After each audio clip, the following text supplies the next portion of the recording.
بسم اللہ الرحمن الرحیم۔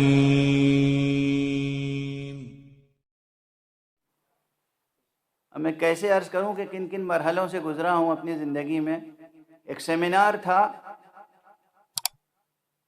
دارالمصنفین اعظم گڑھ میں، مولانا شبلی نعمانی کی صدی تقریبات تھی غالباً۔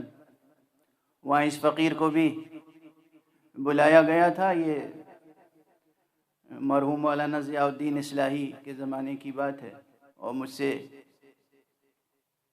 یہ طلب کیا گیا تھا کہ مولانا شبلی نعمانی کی جو کتاب ہے الکلام، اس کو میں اپنے مقالے کا موضوع بناؤں۔ بہرحال اس پر میں نے مقالہ پیش کیا، اور ایک ملاحظہ،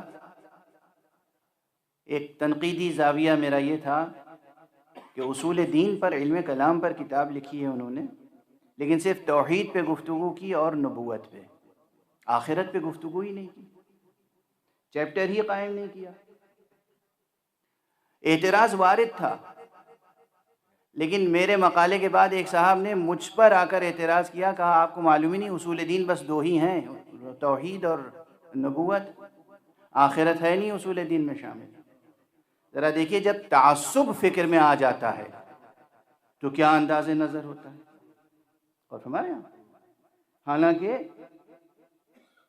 یہ مسلمات میں سے کہ اصول دین میں توحید بھی ہے، نبوت بھی ہے، آخرت بھی ہے، عدل بھی ہے، امامت بھی ہے،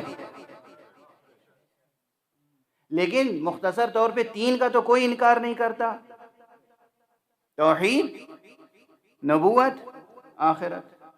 لیکن وہاں انہوں نے مولانا شبلی نعمانی کی حمایت میں اصول دین میں کمی کر دی۔